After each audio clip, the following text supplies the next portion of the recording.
بخت نصر بادشاہ ابتدا میں نہایت نیک بخت و صالح تھا۔ حضرت زکریا و یحییٰ کی نہایت اطاعت کرتا تھا۔ اتفاقاً اس نے ایک عورت سے نکاح کیا جس کے ہمراہ ایک لڑکی نہایت حسینہ و جمیلہ پہلے شوہر سے تھی۔ جب وہ لڑکی سن بلوغ کو پہنچی تو بادشاہ اس کی بہار حسن دیکھ کر فرفتہ و دیوانہ ہو گیا۔ اس کی ماں کو پیغام دیا، وہ بہت خوش ہوئی مگر دل میں اندیشہ کیا کہ بادشاہ پیغمبروں کا مطیع فرمان ہے اور نکاح اللہ کے پیغمبر کی شریعت کے خلاف ہے، وہ کیوں اس کام کی اجازت دیں گے؟ اس لیے بادشاہ سے کہا کہ تم اس کا مہر ادا نہ کر سکو گے۔ اس نے دریافت کیا کہ کتنا مہر ہے؟ جو کچھ کہو میں دوں گا۔ عورت نے کہا، اس کا مہر تمہارے دونوں پیغمبروں کا سر ہے، اگر تم یہ مہر ادا کر سکو تو لڑکی حاضر ہے، ورنہ اس کا نام مت لو۔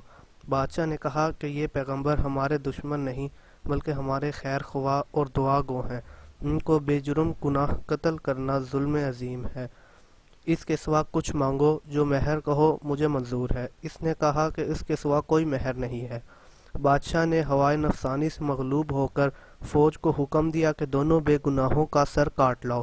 حکم کے بموقع جب سپاہیوں نے جا کر اول حضرت یحییٰ کو بیت المقدس میں قتل کیا اور حضرت زکریا یہ حال دیکھ کر جنگل کی طرف بھاگے، فوج پیچھے ہوئی اور شیطان نے اس کی رہنمائی کی۔ جب سپاہیوں نے آ دبایا اور گھیر لیا تو حضرت زکریا علیہ السلام نے ایک درخت سے التجا کی کہ مجھ کو اس وقت پناہ دے۔ وہ درخت پھٹ گیا، یہ اس کے اندر سما گئے، وہ پھر بند ہو گیا، لیکن قدرے کپڑا باہر رہ گیا۔ فوج متحیر ہوئی کہ کہاں غائب ہو گئے۔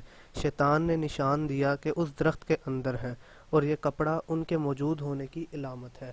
پھر شیطان نے آرے کی ترکیب بتلائی، درخت چیرا گیا۔ جب نوبت آرے کی سر تک پہنچی تو حضرت یحییٰ علیہ السلام نے سسکی بھری۔ حکم الہی نازل ہوا، اگر اف کرو گے تو پیغمبری سے خارج کر دیے جاؤ گے۔ تم نے غیر سے کیوں پناہ مانگی؟ اگر ہم سے التجا کرتے تو کیا ہم پناہ نہیں دے سکتے تھے؟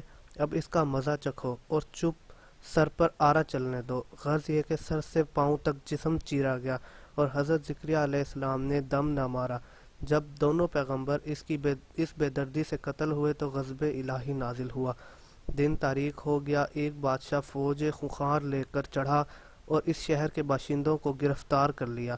حضرت یحییٰ علیہ السلام کا خون بند نہ ہوتا تھا، جب قبر میں رکھتے تھے تو قبر خون سے لبریز ہو جاتی تھی، اور بادشاہ کے لشکر نے قسم کھائی کہ جب تک خون بند نہ ہوگا میں قتل سے باز نہ رہوں گا۔ ہزارہا آدمی تہہ تیغ کر دیے لیکن خون بند نہ ہوا۔ اس وقت ایک شخص حضرت یحییٰ علیہ السلام کی لاش پر آیا اور کہا کہ تم پیغمبر ہو یا ظالم؟ ایک خون کے بدلے میں 1000 آدمی قتل ہو چکے، اب کیا سارے جہان کو قتل کراؤ گے؟ اتنا کہنا تھا کہ خون بند ہو گیا۔ جامع دمشق میں حضرت یحییٰ علیہ السلام کی قبر موجود ہے۔